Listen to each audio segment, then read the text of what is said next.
Ya, kira Indonesia selamat pagi.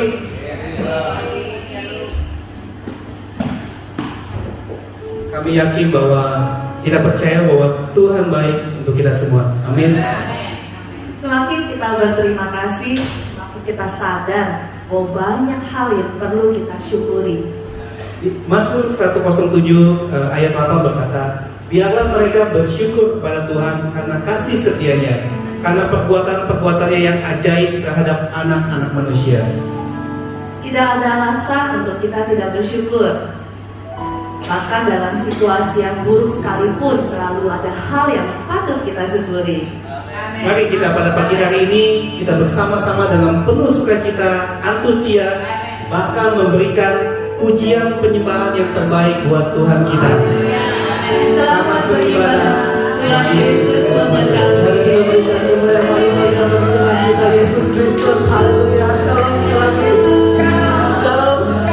Apa kabarnya? Luar biasa, coba sampaikan tangannya kiri dan kanan saudara, katakan shalom. Mari Bapak Ibu kita berdiri bersama-sama. Kita akan berdoa menyerahkan Tuhan, kita berdoa, kita menyerahkan ibadah kita pada pagi hari Tuhan. Terima kasih Tuhan, kami datang merendahkan setiap hati kami di bawah kaki-Mu ya Bapa pada pagi hari ini. Terima kasih buat penyertaan-Mu dalam sepanjang satu minggu ya Tuhan. Sehingga pada pagi hari ini Bapa kami boleh ada sebagaimana kami ada. Semua karena kebaikan Tuhan, semua karena anugerah Tuhan. Kami mau datang menyerahkan seluruh hidup kami ke dalam tangan-Mu ya Bapa. Kami mau datang menyembah Engkau, meninggikan Engkau ya Tuhan. Mari Bapa untuk kuduskan setiap kami. Ampuni setiap dosa yang kami perbuat ya Bapa, lewat perkataan, perbuatan, pikiran kami Tuhan. Ampuni kami Bapa, sehingga kami layak menyembah Engkau, Allah yang kudus, Allah yang mulia. Terima kasih Tuhan, di dalam nama Tuhan Yesus. Haleluya. Silakan duduk Bapak Ibu. Kita masih dalam hadirat Tuhan. Kita mau menyembah Tuhan pada pagi hari ini. Terima kasih Tuhan. Dengan apa ku membalas kasih-Mu yang ku terima darimu? Dengan apa ku membalas cinta-Mu? Oh Yesusku,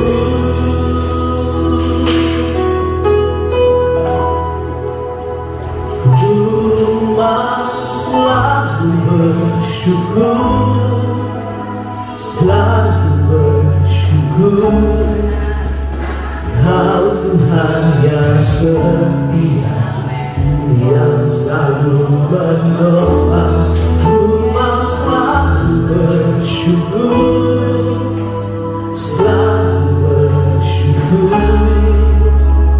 Kau Bapakku yang setia. Haleluya Tuhan. Dengan apa ku membalas kasih-Mu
tentang serial God is in control ya. Jadi Tuhan itu yang memegang kendali atas seluruh kehidupan kita. Amin saudara.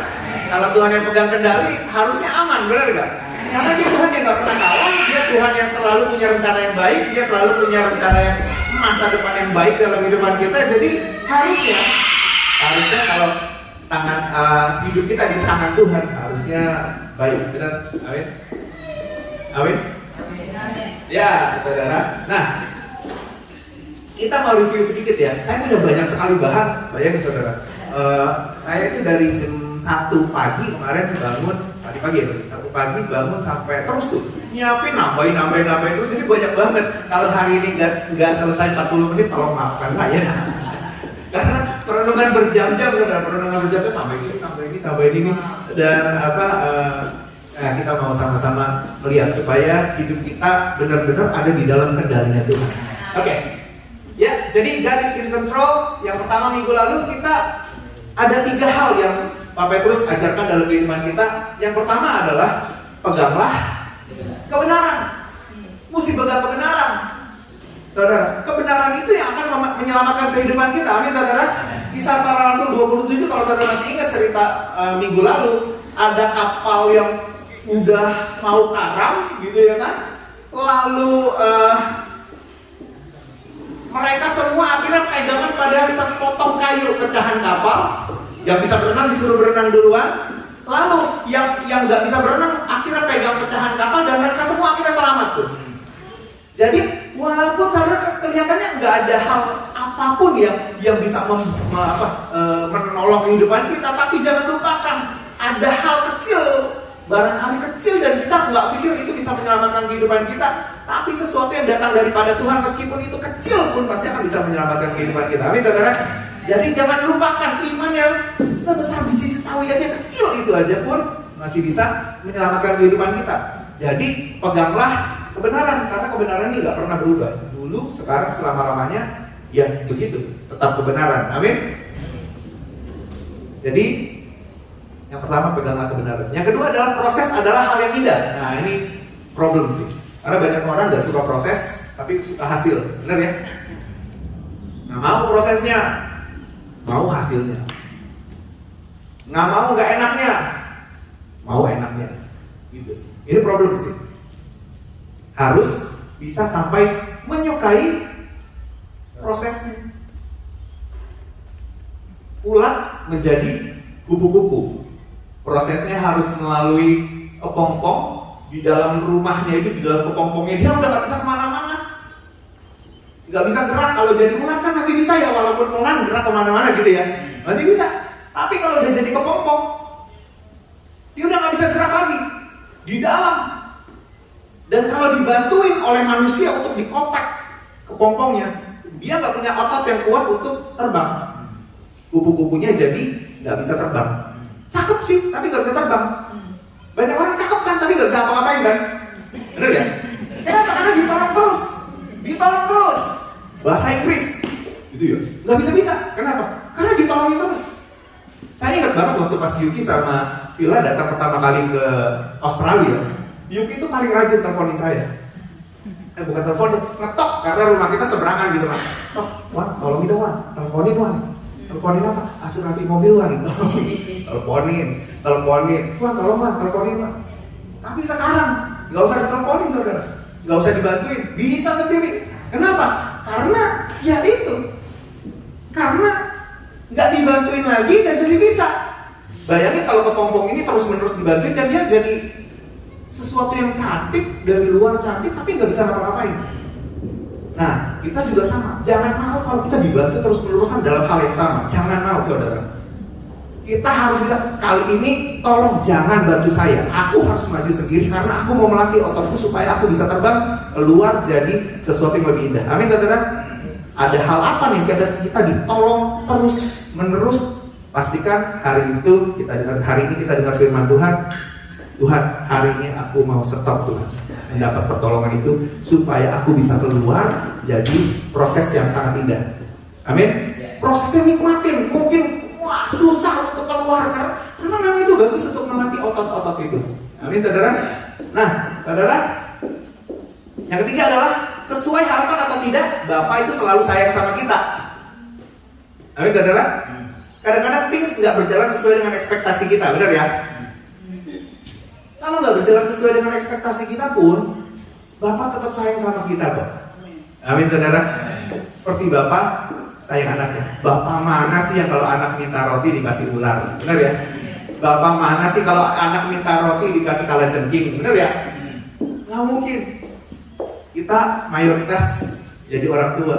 Kita tahu bagaimana caranya kita menyayangi anak kita. Kita yang terbatas aja tahu bagaimana caranya menyayangi anak kita. Apalagi Bapak di surga pasti tahu caranya menyayangi anak kita. Dan dia selalu, saya senang kata selalu nih, selalu sayang pada kita. Nah, Pak Petrus kemarin menegaskan bahwa gini, ayo, firman Tuhan itu penting banget. Firman Tuhan itu manual buku kita. Amin, saudara. Itu manual buku kita. Segala sesuatunya ada manual booknya. Saya beli speaker ini lengkap dengan manual booknya. Apalagi ya, ini juga ada manual booknya. Handphone? Gak ada ya? Ada dalam bentuk internet. Tapi ada semua, ada manual booknya. Korin bisa tolong sini. Nah, saya mau panggil. Ini anak saya yang cowok, dan berharap ini anak saya yang cowok yang terakhir. Oke. Saudara, dia pernah minta dibelikan ini, saudara, Rubik's Cube ya, karena temannya bisa. Dia kepengen beli dan maminya beliin. I don't think so dia bisa solve these problems. Kenapa? Karena saya aja nggak bisa, bapaknya, gitu ya. Saya aja nggak bisa, tapi papi saya bisa. Papi saya itu bertahun-tahun main beginian, ditempelin semua, jadi dia gerak kemana, dia tahu pergerakannya kemana. Itu luar biasa.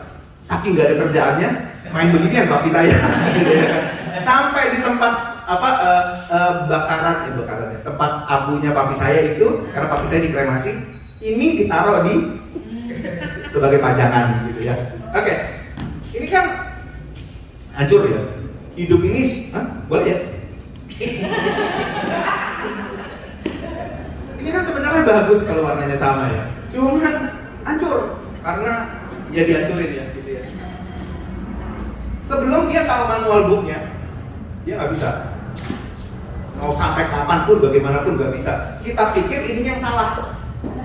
Pernah nelfon siapa yang dari Indonesia gitu, salah, ini yang salah. Kita pikir ini yang salah, bukan, kitanya nggak bisa gitu kan. Oke, sekarang kalian coba tolong di solve while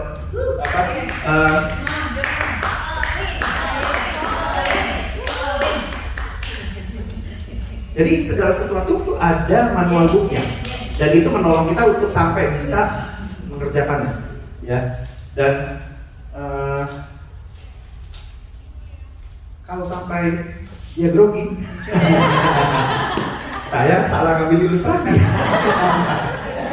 Kalau dia benar, harusnya di bawah 1 menit, harusnya di bawah 1 menit dia bisa.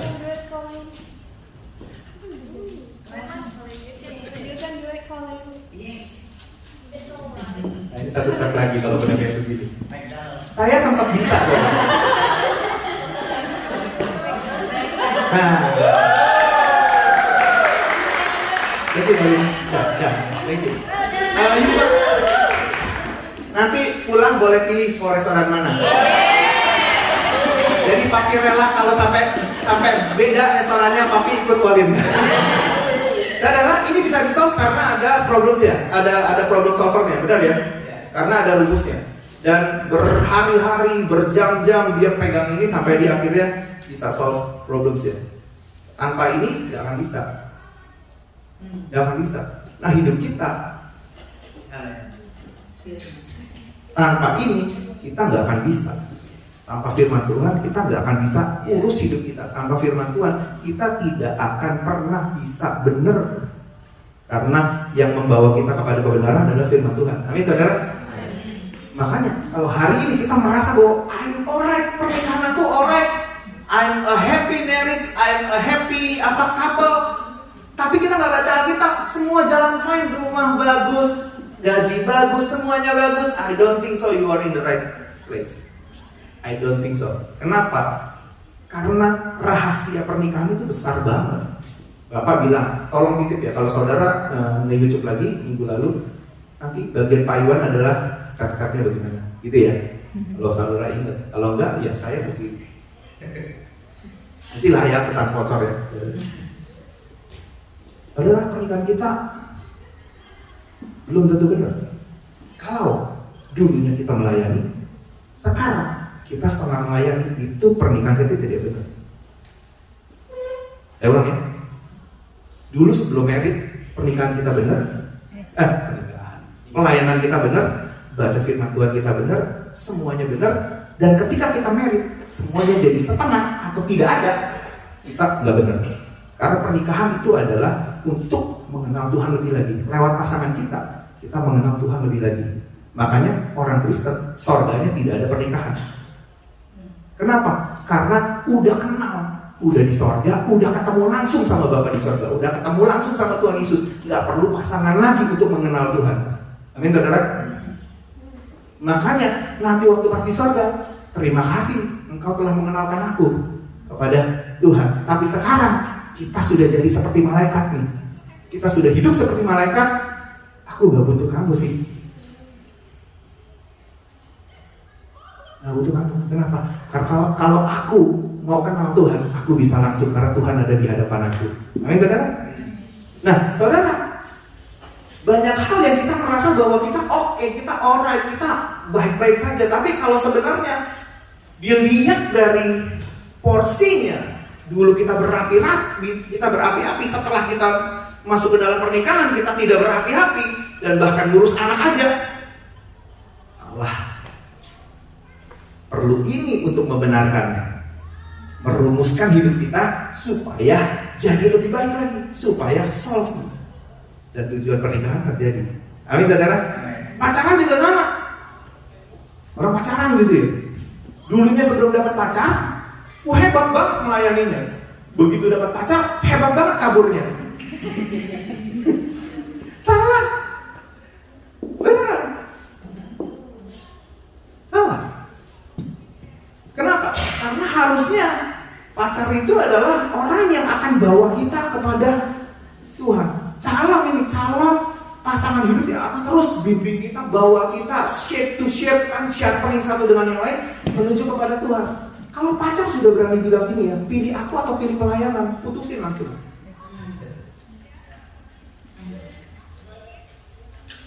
Kenapa?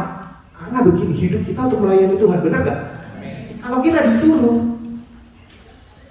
pilih, berarti pacar kita bukan pacar yang baik. Kalau pacar kita berani bilang gini, pilih aku atau orang tuamu, berarti pacar kita bukan pacar yang baik. Benar ya? Pilih aku atau gerejamu, berarti pacar kita bukan pacar yang baik. Ada amin di sini? Susah ya?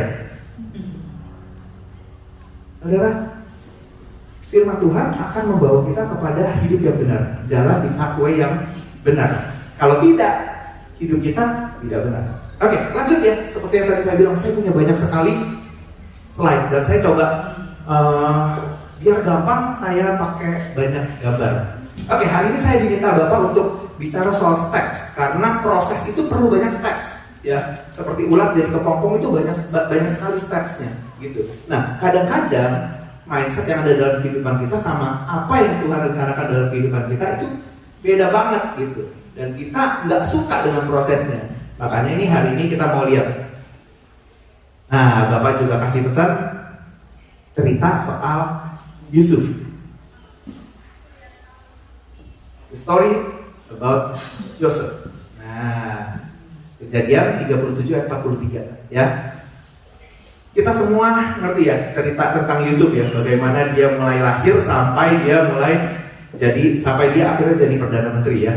Nah, dari lahir aja nih anak udah excellent.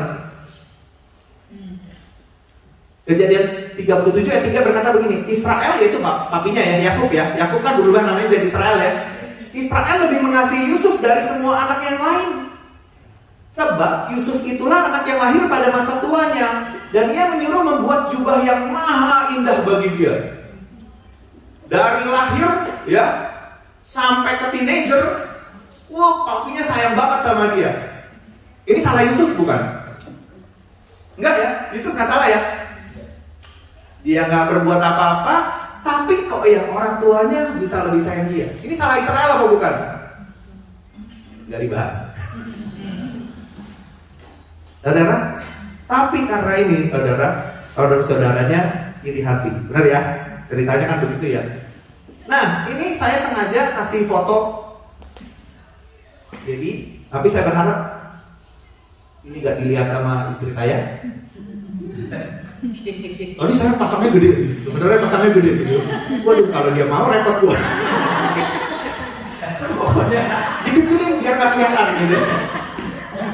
Karena Yusuf itu dari awal dia lahir aja udah excellent, udah naik berapa step gitu. Udah berapa tingkat, udah dikasihi luar biasa sama papinya, dibuatkan jubah yang maha indah, colorful coat. Artinya dia tuh excellent banget. Maksudnya mendapat favor banget, sehingga sudah beberapa step di atas. Dan kita pikir kalau sudah di atas, tinggal melanjutin. Benar ya? Berapa banyak kita pikir kalau anak orang kaya emang enak? Bener gak? Karena tinggal melanjutin aja. Nggak perlu terjun payung ke bawah dulu, merangkak dari bawah, nggak perlu. Kita selalu berpikirnya begitu kan. Tapi betapa banyak orang kaya yang tidak mau anaknya langsung naik ke atas, dijerumusin dulu ke bawah, merangkak lagi. Kenapa? Karena butuh proses itu supaya nanti bisa jadi kuat, jadi baik. Ya, jadi Yusuf ini dari awalnya udah bagus banget, udah keren banget. Anak orang kaya, Yakub itu kan kaya banget ya, Israel kaya banget ya, bener gak? Luar biasa. Kambing dombanya udah banyak, pengikutnya udah banyak banget, gitu kan. Orang-orang keseluruhannya udah banyak banget, dan ini anak orang kaya.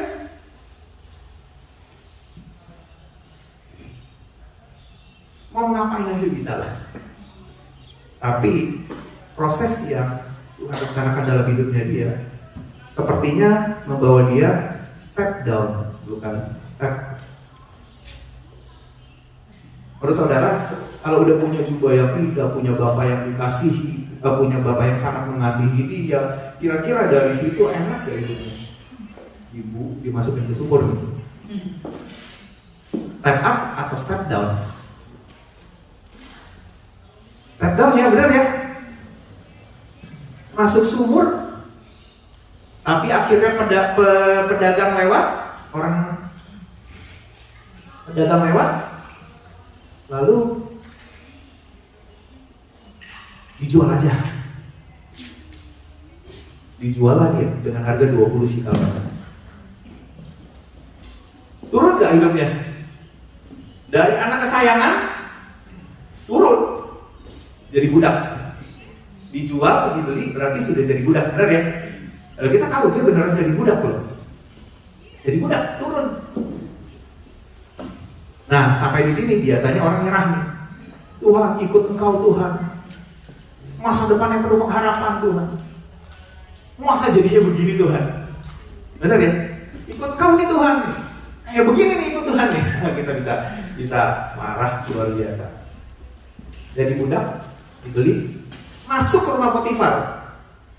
Masuk ke rumah Potifar, dia excellent banget dengan kerjaannya, dia jujur banget, dia rapi banget kerjaannya, dia rajin banget.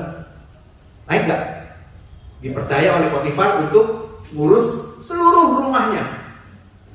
Seluruh perlengkapan yang ada di rumahnya dikasih kuasa kepada Yusuf. Mari kita sama-sama baca. Maka Yusuf mendapat kasih tuannya dan ia boleh melayani dia. Kepada Yusuf diberikannya kuasa atas rumahnya dan segala miliknya diserahkannya pada kekuasaan Yusuf. Dari budak nggak punya hak apa-apa, sekarang punya hak step up. Di pikiran kita tadi dia sempat step down, benar ya? Step down, turun sampai jadi budak. Sekarang dia mulai menata lagi karena dia rajin, dia jujur, dia bisa dipercaya, naik lagi nih. Bisa ngurus apa yang ada di rumah Potifar. Gitu ya. Nah, tapi di rumah Potifar ada si tante nih. Tante Potifar. Ditarik-tarik bajunya. Wah, ditarik-tarik bajunya, saudara. Kenapa? Karena Yusuf manis sikapnya dan elok. Salah siapa kalau dia ganteng? Salah siapa kalau dia ganteng, saudara? Dia bikin salah nggak sih? Enggak kan? Lo emang lahirnya ganteng kok, bener ya? Manis sikapnya, elok parasnya. Saya juga nggak bisa nyalain siapa-siapa kalau saya ganteng. Nggak bisa mau nyalain siapa? Mutah, silakan mutah. Gak bisa nyalain siapa-siapa, saudara. Orang udah begitu, mau gimana, ya kan? Saudara, Yusuf ini akhirnya difitnah, masuk ke penjara. Udah enak-enak mau naik, ya turun. Masih mending budak kali itu kan. Budak itu masih bisa ngurus anak, ngurus ini, masih bisa ketemu air, nyuci gitu kan, nyuci piring, nyuci apa gitu. Penjara kotakan aja. Kalau nasi kotak masih mending. Ya, ini cuman di penjara. Prosesnya kayak begitu. Di penjara ketemu juru minuman dan juru roti, karena dia bisa mengartikan mimpi. Ya, bisa mengartikan mimpi. Saudara kalau mau punya nubuatan punya karunia mengartikan mimpi, saudara, ini bagus loh. Contoh Yusuf ini dia bisa jadi sampai perdana menteri karena bisa mengartikan mimpi, saudara. Saudara minta buruan, minta karunia mengartikan mimpi gitu. Nanti ada orang kebingungan gitu kan mimpi, nanti saudara kasih tahu gitu. Saudara bisa dapat banyak jiwa dari mengartikan mimpi juga, menurut saya gitu ya. Jadi minta karunia ini. Juru minuman dan juru roti mimpi. Juru minuman 3 hari diangkat. Jangan lupa ya sama aku ya. Juru roti 3 hari kemudian habis. Digantung, dimakan sama burung. Tapi dilupakan sama juru minuman. Lalu satu hari Firaun bermimpi. Firaun bermimpi. Mimpi. Lalu juru minuman ingat. Setelah sekian lama akhirnya ingat, oh ada tuh yang namanya Yusuf di penjara bisa mengartikan mimpi. Dipanggilnya lah Yusuf. Dipanggilnya Yusuf dan akhirnya dia mengartikan. Dan memang kejadiannya benar. Memang itu karunia yang Tuhan berikan dalam hidupnya. Sehingga Firaun itu bilang begini, kamu ini lebih berhikmat daripada semua yang lain. Kamu bisa mengartikan mimpi ini dan mimpi ini memang ternyata benar. Dan akhirnya bangsa Mesir itu percaya kepada perkataan Yusuf dan akhirnya Yusuf diberikan kekuasaan menjadi orang nomor 2 di istana. Kejadian 41 ayat 40 sampai 41 berkata begini, engkaulah yang menjadi kuasa atas istanaku dan kepada perintahmu seluruh rakyatku akan taat. Hanya tahta inilah kelebihanku daripadamu. Cuma tahta ini aja. Yang lain semuanya sama tingkatnya gitu. Yusuf tuh dapat favor luar biasa, diangkat luar biasa, dan dengan ini aku melantik engkau menjadi kuasa atas seluruh tanah Mesir. Bawah terjerumus sampai ke bawah, mau naik turun lagi ke bawah gitu kan. Lalu tapi karena Yusuf taat dengan prosesnya, setiap prosesnya dilalui dengan sepenuh hati. Dia nggak banyak ngedumel, dia nggak banyak komplain, dia nggak banyak meragukan Tuhan gitu. Jadi akhirnya, nah prosesnya itu kita suka apa enggak? Stepsnya itu kita suka apa enggak gitu. Kalau kita suka, saya percaya Tuhan punya masa depan yang baik untuk kehidupan kita semua. Amin. Tuhan sudah merancangkan kok, sudah dirancangkan. Rancangan masa depan yang bukan rancangan kecelakaan, tapi rancangan yang penuh dengan masa depan yang penuh pengharapan. Amin, saudara? Kata Yeremia. Saudara,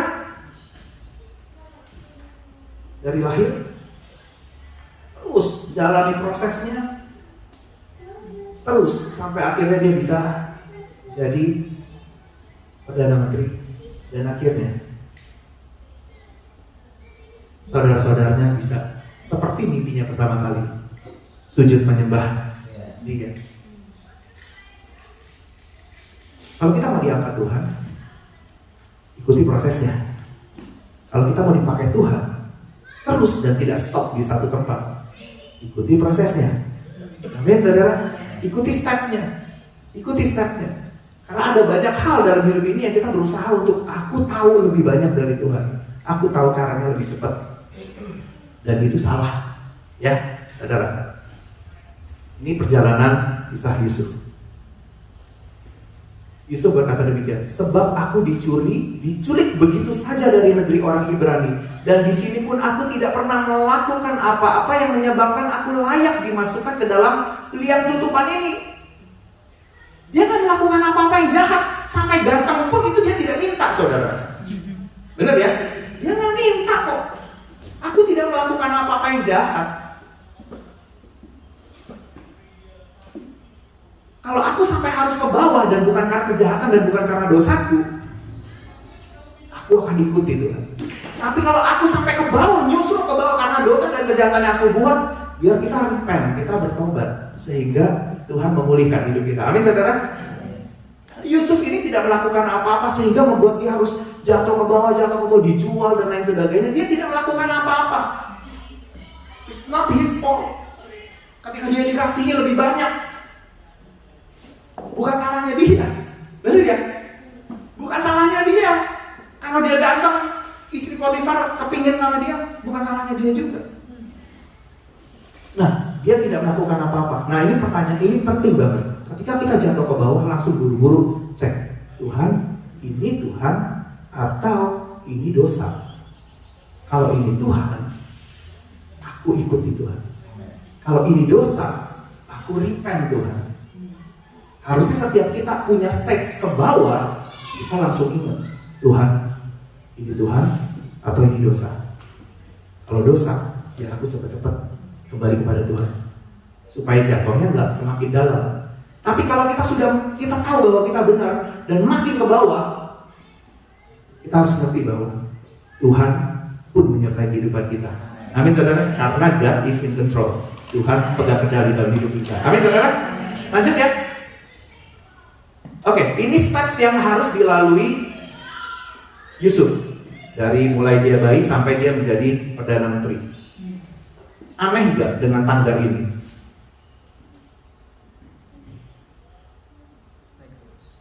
Naik terus.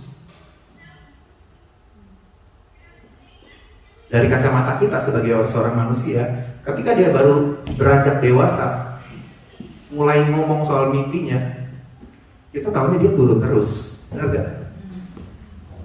Turun terus. Sempat naik sedikit sih, turun lagi. Bukankah kita seringkali mengukur naik turunnya kita tuh dari kacamata kita? Tadinya punya rumah, sekarang gak punya rumah, kita pikir turun. Benar gak? Kita pikir di Indonesia sudah punya studio musik, di sini kita jadi tukang sapu di warehouse. Bukankah kita pikir itu turun? Benar gak? Bukankah kita suka berpikir kalau aku di Indonesia sudah punya rumah 2, sudah punya pembantu 2, sudah punya mobil 2, lalu datang ke sini aku gak punya apa-apa, mau kemana-mana ikut bapak? Bukankah kita pikir itu turun?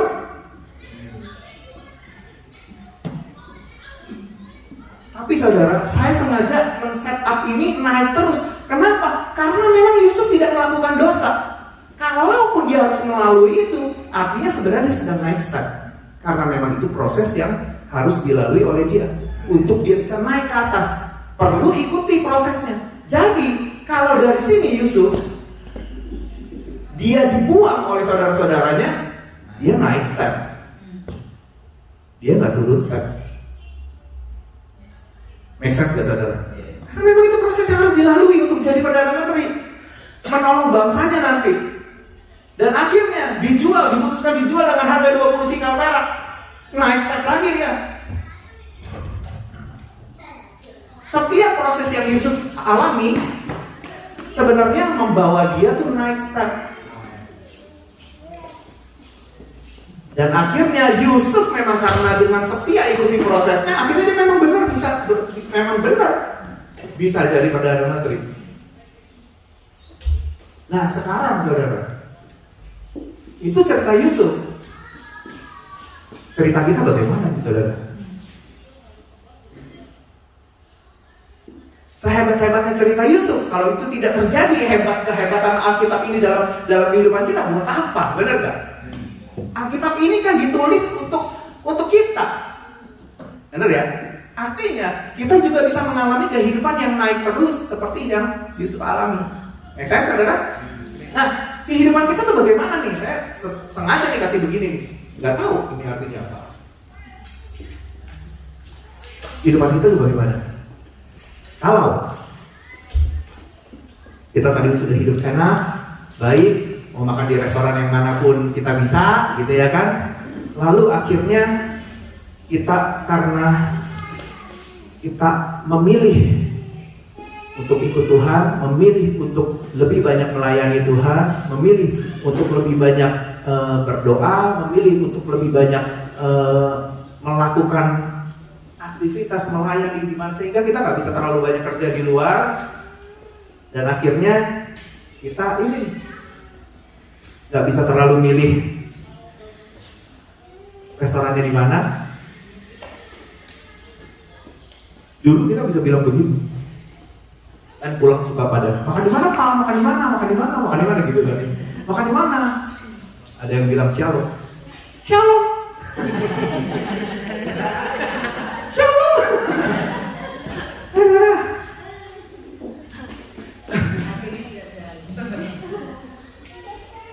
Besar dong, terus Shalom. Saudara, Alkitab berkata begini saudara. Kalau tadi kita bisa dan akhirnya kita tidak bisa, saudara, karena kita banyak ikuti perintah Tuhan. Alkitab berkata begini, lebih baik sekerat roti yang kering disertai dengan ketentraman daripada makanan daging serumah disertai dengan perbatahan. Amen. Artinya gini, makan enak kalau ribut, sebenarnya lebih enak makan tidak enak kalau tidak ribut, benar gak? Makanya itu kenapa saya kalau di restoran tidak mau marah. Udah makannya enak, murah, karena kita pilih murah kan bener ya. Enak, murah, nggak pakai ribut, enak banget kan? Loh, makan roti keras aja, roti keras aja kalau nggak ribut, enak banget. Bener nggak? Ada satu restoran yang terkenal banget, galak banget nih orang. Loh, galak luar biasa gitu. Hot water. Disuruh minggir kita saudara, disuruh minggir, hot water. Itu pun antisipasinya bagaimana? Oh kita beli makanannya nggak beli pelayanannya, benar nggak? Supaya kita nggak hancur nih hati gitu kan, hot water gitu. Supaya hati kita nggak hancur. Ya $15 aku beli makanannya kok, aku nggak beli pelayanannya. Whatever lah dengan pelayanannya mau ditaruh kayak bagaimana, tapi aku beli makanannya kok. Supaya kita jadi nggak berbantah-bantahan, nggak marah-marahan, saudara. Nah, saudara, untuk orang-orang seperti gini, yang tadinya bisa, sekarang menjadi tidak bisa. Apakah kita pikir itu step down?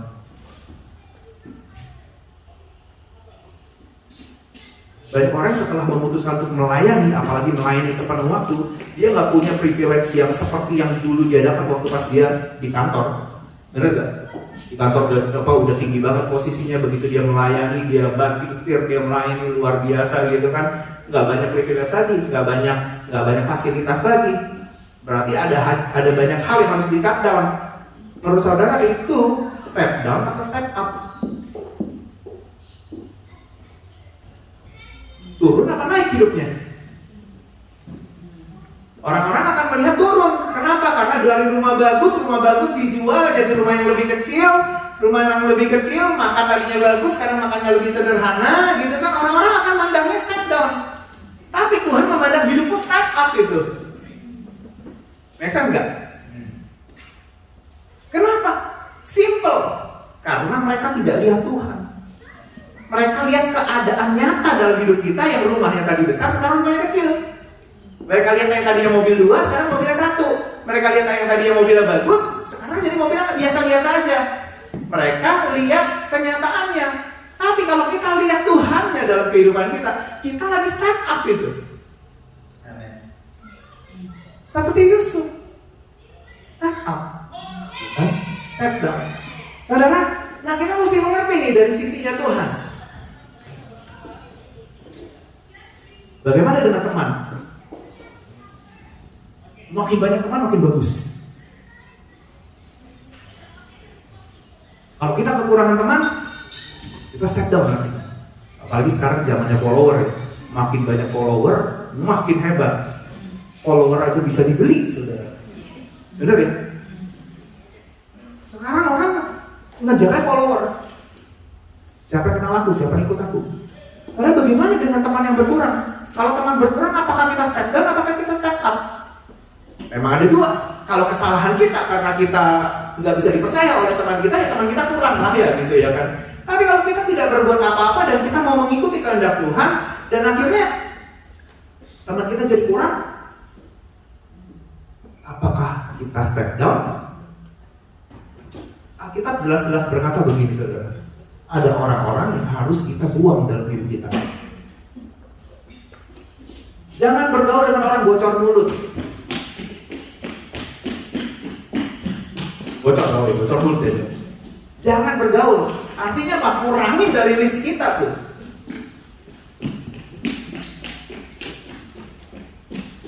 Jangan bergaul dengan orang yang lekas gusar, pemarah. Dikit-dikit marah. Kok marah dikit-dikit gitu ya kan? Jangan bergaul, saudara.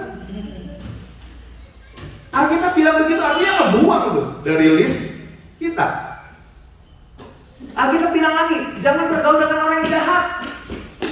Dibuang lagi. Kalau jahat buat apa gunanya dalam kehidupan kita, benar ya? Dibuang lagi. Saudara, Alkitab berkata lagi, jangan bergaul dengan orang cabul. Jangan bergaul dengan orang cabul, kikir. Pelit nih. Penyembah berhala, pemfitnah, pemabok. Ada nggak teman-teman kita yang mabuk dan kita masih hang out sama dia?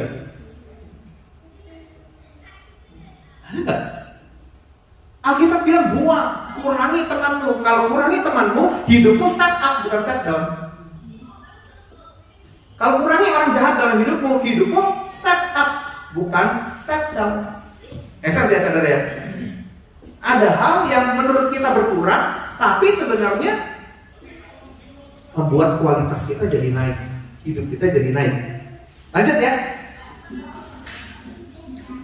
Dengan orang yang demikian, janganlah kamu sekali-sekali makan bersama-sama. Nah ini cilaka, kenapa? Karena kita suka makan sama-sama. Kerjaannya makan sama-sama. Cilaka. Alkitab bilang, saudara, bukan saya yang bilang. Jadi saudara, make sure kita melakukan firman Tuhan. Gak apa-apa, teman kita berkurang, gak apa-apa. Tapi kualitas iman kita bertambah. Teman kita berkurang gak apa-apa, tapi kehidupan rohani kita bertambah. Itu rumus yang diberikan oleh firman Tuhan supaya hidup kita baik. Amin, saudara. Lanjut ya. Bagaimana dengan uang yang berkurang? Nah ini problem juga nih, saudara. Uang tuh kalau kurang bagaimana? Ada penyakit sih, saudara-saudara. Penyakit nggak bisa lihat angka di bank berkurang.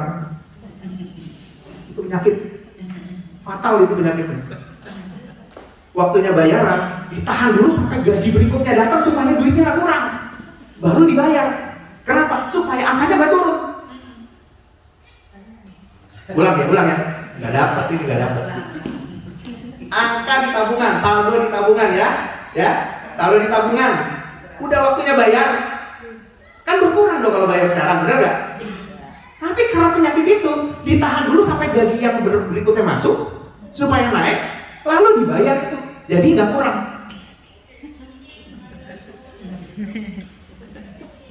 Saudara, ada jenis penyakit kayak gitu. Kenapa? Karena nggak bisa lihat angkanya tuh turun gitu, nggak bisa ngelihat income-nya dipotong per bulan tuh nggak bisa. Padahal saudara, Uang berkurang itu belum tentu kualitas kita berkurang. Dong, belum tentu. Saudara, belum tentu. Justru sometimes uang kita berkurang, kehidupan kita bisa naik. Bukankah perpuluhan begitu bilangnya? Bawalah persembahan perpuluhan. Baik. Ke dalam rumah kebenaran supaya ada persediaan makanan di rumahku dan ujilah aku. Firman Tuhan semesta alam, apakah aku tidak membukakan bagimu tikap-tikap langit dan mencurahkan berkat kepadamu sampai berkelimpahan? Itu uang yang kita pikir kurang 10%. Turun dong yang di tabungan. Tapi sebenarnya itu membuat kualitas kita naik. Make sense gak saudara? Jadi jangan terburu-buru menilai hidup kita naik atau turun. Ikuti firman Tuhan dulu, dan di dalam semua prosesnya kita tahu bahwa kehidupan kita pasti naik kalau kita ikuti kebenaran firman Tuhan. Amin saudara? Nah saudara, saya minta jangan sampai punya penyakit itu.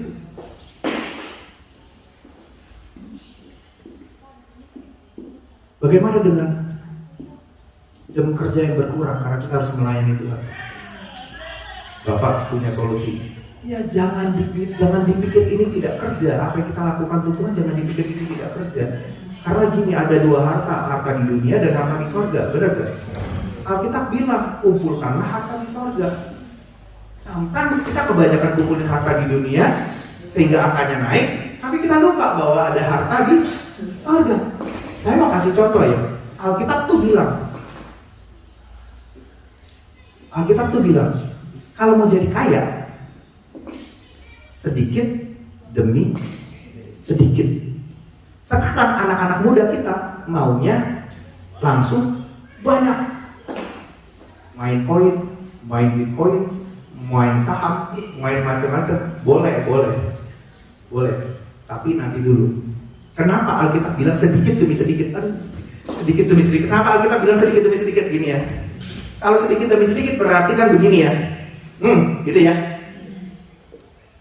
Anak kecil pernah lihat gak naiknya bagaimana? Begini, ini naik gini ya. Sedikit demi sedikit, betul ya? Gini. Anak kecil kan gitu ya, sedikit demi sedikit ya. Gini. Lama nyampainya gak? Lama. Sedikit, karena sedikit demi sedikit. Tapi Alkitab bilang itu cara yang benar. Ya? Nah, gitu, benar ya?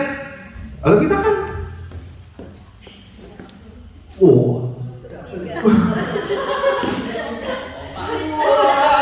gitu ya kan? Oke, gimana naiknya nih? Gimana? Kalau yang punya skill, kau tahu, aku bisa ngumpulin lebih banyak, tapi tidak akan membuat aku kenapa-napa. Nah, gini, cepat benar ya? Cepat benar, Alkitab tidak melarang yang itu. Ulang. Kalau bisa, langsung 3 step, gitu ya. Alkitab tidak melarang yang itu. Kenapa? Pada intinya kamu tetap berdiri, kamu tetap kuat, kamu tetap stabil, kamu tetap oke. Tapi yang kebanyakan adalah karena kepengen cepat,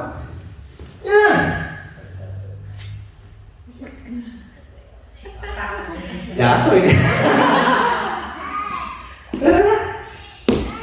Karena yang namanya ngumpulin $1 more di tangan kita harus barengi dengan stabilnya kehidupan kita, stabilnya kerohanian kita, stabilnya cinta akan uang dalam hidup kita supaya tidak tetap ada dalam hidup kita. Itu mesti dibarengin. Supaya apa? Mencari uang itu satu skill saudara, tapi membuat hidup kita balance another skill. Banyak orang kepingin cari uangnya langsung, tidak balancingnya gitu. Makanya banyak anak muda yang jatuh. Saya bilang sama Nur, waduh, ini kalau semua pada main koin ya, ada beberapa soal yang nanya. Dia bilang, wah kayaknya kita mesti bikinin seminar kecil-kecilan nih tentang cinta akan uang. Saya takut uangnya mereka dapat, cinta uangnya mereka juga dapat. Saya takut uangnya mereka dapat, kesiapan hati mereka pegang uang nggak dapat. Make sense ya saudara? Dan gak ada yang bisa melarang. Orang jiwanya kencang gitu. Dan saya setuju kalau mereka bisa hebat di usia muda nggak apa-apa ya, tapi yang barengi dengan skill balancing itu tadi tuh. Mau naik 2 step boleh, tapi pastikan pengejaranmu sama Tuhan juga kencang sehingga nggak jatuh. Make sense ya saudara ya? Amin saudara. Bagaimana dengan yang keempat, kehilangan cita-cita? Kita punya cita-cita jadi dokter, masuk kuliah kedokteran, tiba-tiba Tuhan bilang, kamu ganti apa? Ganti childcare. Matang nggak? Dokter nyusruk jadi childcare, bener nggak? Bener nggak sih? Itu nyusruk nggak sih? Tapi saya percaya kalau saudara melakukan kehendak Tuhan, itu sedang bukan turun, itu sedang step up. Make sense nggak saudara? Kenapa? Karena Tuhan itu mengetahui rancangan yang ada pada hidup kita mengenai kita. Rancangan yang damai sejahtera, bukan rancangan kecelakaan. Untuk memberikan kepadamu hari depan yang penuh harapan. Saudara tahu gak? Di India sekarang banyak dokter yang menyesal jadi dokter.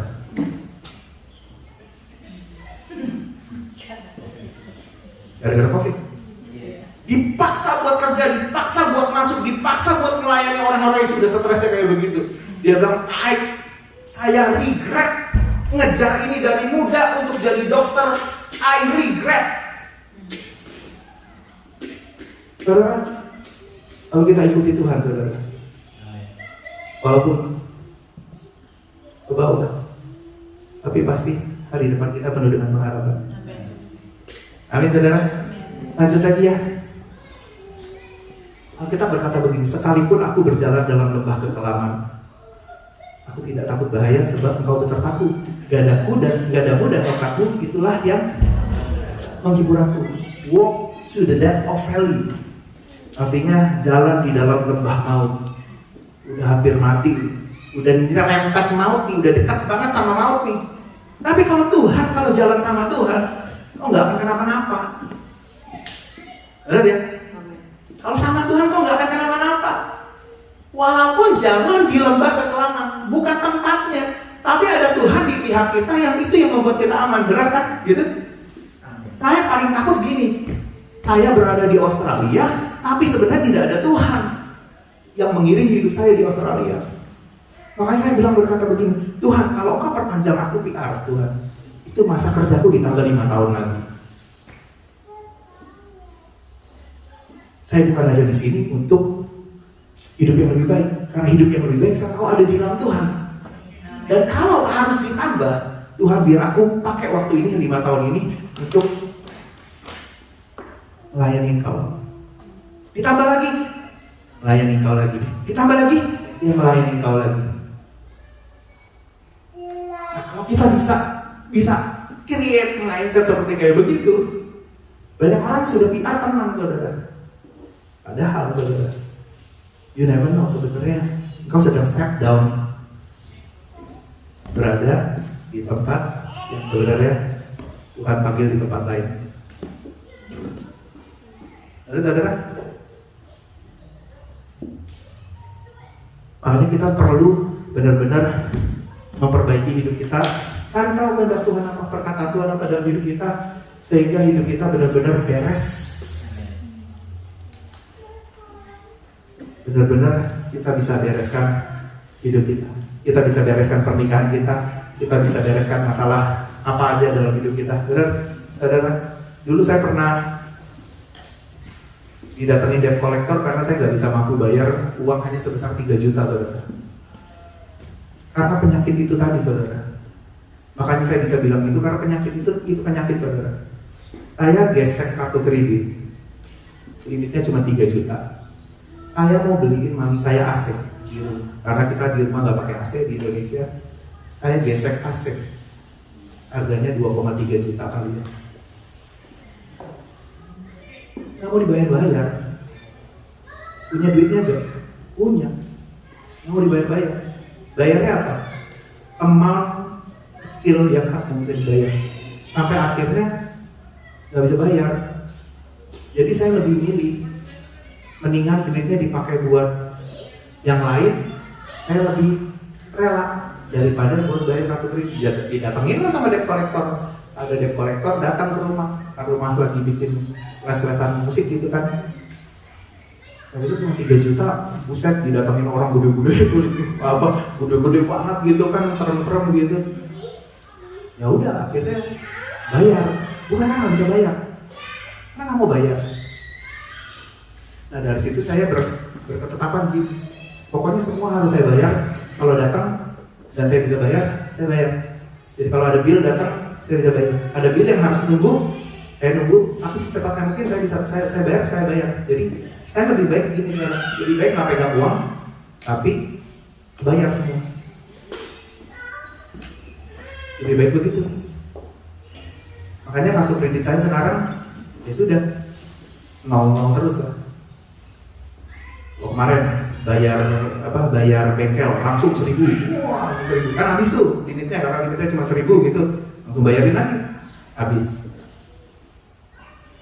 Kenapa? Karena nggak kepilih hidup yang step down.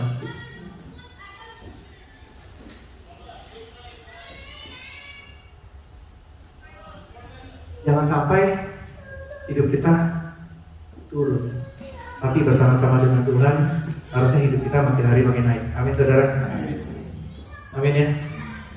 Mungkin ada hal yang kau rasa kurang, tapi sebenarnya kau sedang naik. Jangan sesalkan itu. Benar. Waktumu cari uang di luar dengan waktumu melayani. Jangan seselin itu. Sehingga melayanimu jadi setengah hati, sehingga melayanimu jadi gerampi. Jangan. Kenapa? Karena kau sedang step up, bukan step down. Kalau kita tahu bahwa hidup kita sedang naik, kita nggak akan nyesel, benar nggak? Cuma kan ketidaktahuannya kita bahwa kita sedang naik membuat kita nyesel. Amin saudara. Oke, lanjut. Oh God bless. Saudara, bereskan hidup kita. Alkitab ditulis supaya kita bisa membereskan hidup kita. Amin saudara. Yang punya masalah di rumah tangga, bereskan masalah rumah tanggamu, ada di sini. Yang punya masalah utang, bereskan utangmu, ada di sini caranya bagaimana. Yang punya masalah dengan anak, bereskan dengan firman Tuhan. Yang punya masalah dengan pasangan, suami istri, bereskan. Yang punya masalah dengan pemimpin, bereskan dengan pemimpinmu lewat ini. Bereskan semuanya supaya hidup kita beres dan kita lihat panggilan apa yang sebenarnya Tuhan nyatakan dalam hidup kita, dan kita akan lihat betapa enaknya kalau hidup kita mentaati firman Tuhan dan rancangan yang penuh dengan masa depan itu yang terjadi dalam kehidupan kita. Amin saudara. Saya minta pemain musik boleh maju ke depan.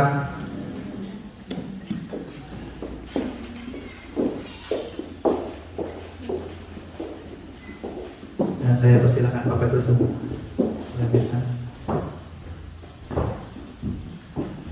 Kalau tangan Tuhan yang memegang kendali atas hidup kita, mau prosesnya seperti apapun, dan ada Tuhan menyertai kita, bukankah itu adalah suatu keamanan? Kita berkata, hanya dekat Allah saja aku tenang. Benar ya? Dalam masalah kayu bagaimanapun, tapi kalau ada Tuhan, hati kita harusnya tenang. Amin. Satu pujian yang berkata, selidiki aku, lihat hatiku, kita akan nyanyikan pujian itu.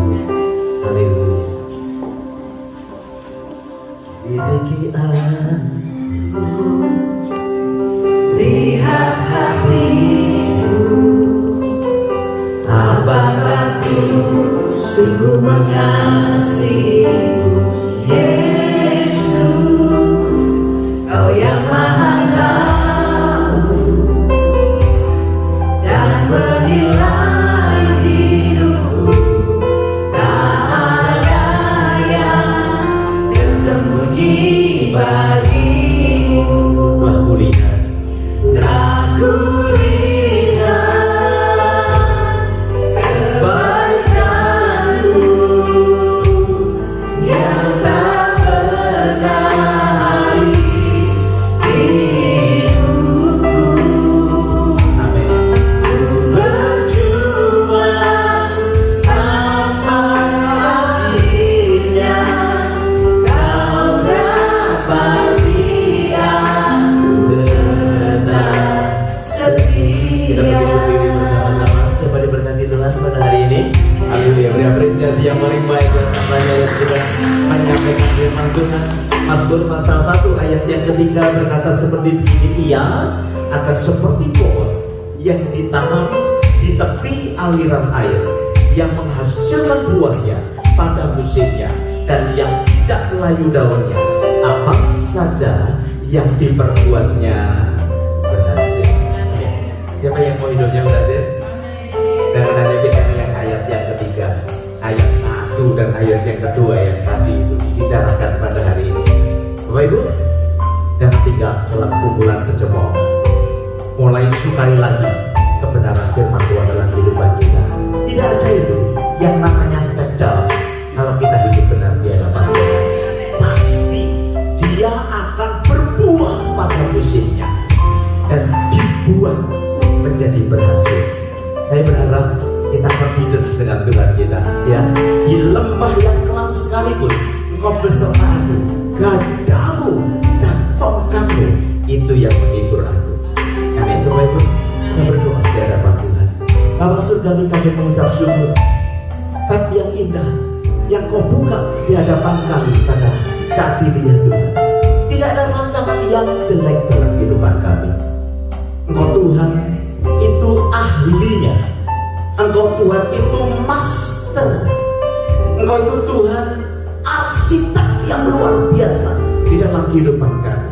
Itu sebabnya kalau kami tahu itu datang dari Tuhan, ajari kami untuk mengikutinya.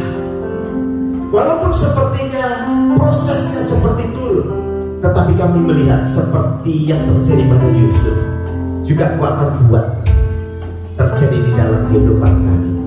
Selama kami tahu Engkau menyertai hidup kami Tuhan, kami mau jalani.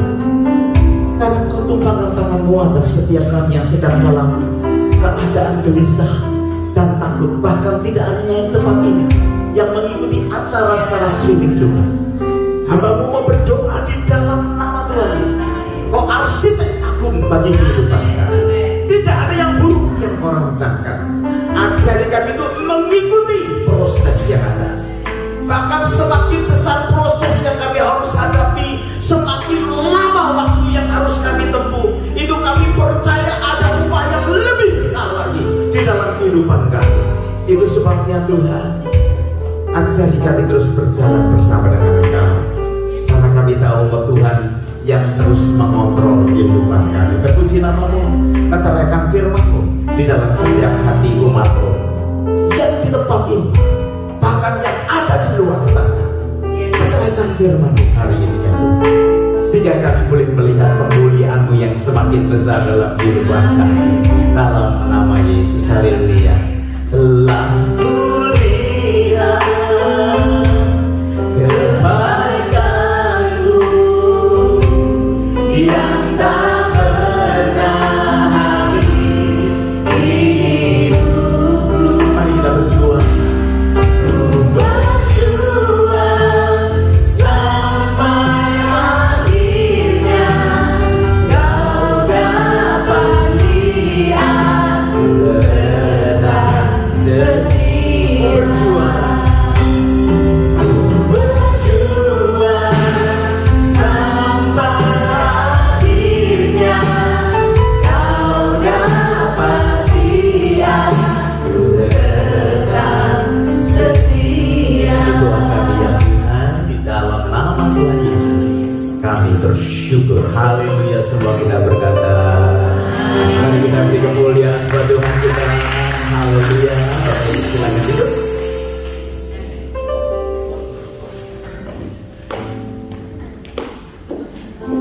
Puji nama Tuhan, diberkati Tuhan pada pagi hari ini. Amin. Coba lambaikan tangan, diberkati Tuhan. Haleluya. Puji nama Tuhan. Kita akan mendengarkan untuk pengumuman atau kegiatan kita sepekan ke depan. Sebelumnya saya mengucapkan shalom buat semua jemaat yang sudah hadir dan juga yang mengikuti ibadah secara online. Senang sekali bisa beribadah bersama-sama. Tuhan Yesus memberkati, amin. Ucapan terima kasih, kami ucapkan terima kasih kepada Pastor Iwan Santoso yang sudah menyampaikan firman Tuhan pagi hari ini. Semua jemaat sudah sangat diberkati. Maju terus, Tuhan Yesus memberkati. Kebaktian Arwastu pada pagi ini jam 10 pagi diadakan di Desawa Resto, Kensington. Terus doakan agar seluruh jemaat juga turut diberkati oleh Tuhan. Dan kebaktian House of Sacrifice ya. Hari ini diadakan jam 2 sore di tempat ini. Terus juga doakan biar semua jemaat Tuhan yang hadir dapat diberkati oleh Tuhan. Bapak Ibu, mohon bagi kita semua, kita akan mengadakan Women Seminar ya. Disruptive Women. Acara seminar untuk para wanita akan kita adakan pada hari atau tanggal Sabtu 29 Mei 2021 pukul 10 pagi sampai dengan pukul 12.30 ya siang. Tempatnya itu di Ecclesia Mission Eastern ya. Pembicara nanti akan dilayani oleh Pastor Letitia, benar ya? Letitia, oke. Alright, silakan menghubungi Pastor Yohana Novianti untuk mendaftarkan diri mengikuti acara seminar ini. Jadi buat para ibu-ibu silakan, dan saya yakin dan percaya ini adalah seminar yang cukup baik ya. Atau bapak-bapak juga yang mungkin tertarik silakan juga bisa mendaftarkan diri ya. Oke, kita akan memberikan persembahan kita pada pagi hari ini. Bagi bapak ibu yang ingin memberikan persembahan atau persepuluhan secara transfer, boleh mentransfer ke akun gereja ya, Indonesian Christian Fellowship, BSB number 082332 atau akun number 8359640914. Sebelum kita memberikan persembahan, kita berdiri bersama-sama, kita akan berdoa di hadapan Tuhan. Haleluya. Terima kasih Tuhan Yesus buat penyertaan Tuhan dari awal ibadah hingga berakhirnya pada pagi hari ini. Dan tiba saatnya Tuhan kami akan memberikan yang terbaik dari hidup kami kepada Tuhan. Mari Bapa, Engkau memberkati setiap tangan-tangan yang memberi, bahkan setiap persepuluhan juga yang akan berikan Tuhan, Engkau memberkati. Di dalam nama Tuhan Yesus kami berdoa dan kami bersyukur. Haleluya. Amin.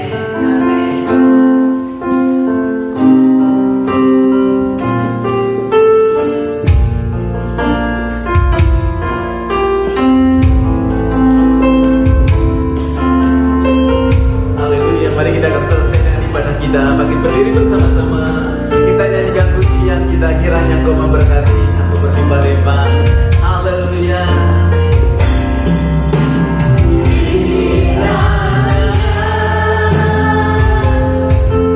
Engkau memberkati aku berlimpah-limpah.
Seminar ya, jadi di Ecclesia Malubrah. Saya berharap saudara yang dari mana-mana pada datang. Saya berharap para wanita atau para ibu sempatkan waktu, karena ini adalah hal yang baik buat kita sekalian ya.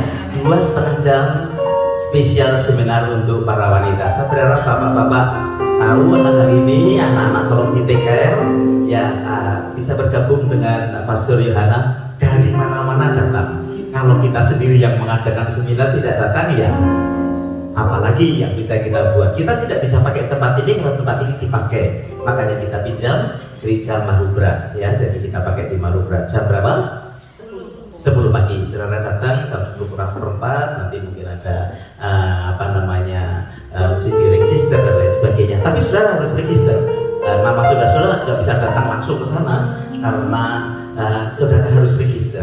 Ya, karena tempatnya sangat terbatas. Karena di tempat lain maka kita harus lakukan protokol yang sempurna lah di sana ya. Di sini ya oke lah, kita bisa nomor satu dengan yang lain. Mereka menghendaki protokol yang baik. Nanti jam 1 sampai tim dari panitia yang ada kita ke Malubrah karena action 4 dan lain sebagainya. Itu akan ya, saya rasa yang tidak bertugas di sore hari ya, tim yang ada saya minta ke Marubra mungkin barang setengah jam untuk kita bisa induction sama-sama.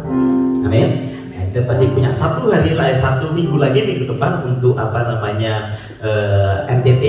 Saudara diberi kesempatan beberapa teman transfer untuk bantuan ke NTT. Kita juga mengucapkan terima kasih. Sekarang sudah sampai $700 lebih sedikit ya. Jadi masih ada hari ini dan juga kemudian minggu depan kemudian kita akan berbagi kepada mereka dengan apa yang kita bisa. Amin, Bapak Ibu. Haleluya. Mari kita akan selesai dengan ibadah kita hari ini. Mari kita berdoa. Terima kasih Bapa Surgawi. Kami bersyukur dari awal sampai akhir. Kami rasakan hadirat-Mu yang kuat di tengah-tengah kami. Biar menyertai perjalanan umat-Mu, baik yang di tempat ini maupun yang mengikuti acara semacam ini. Bapak Ibu yang dikasih Tuhan, kita berpisah satu dengan yang lain. Buka hati-Mu, tapi malah berkat yang besar dari Allah Bapa, cinta kasih dari Tuhan kita Yesus Kristus, bahkan persekutuannya di dalam Roh Kudus menyertai engkau dan saya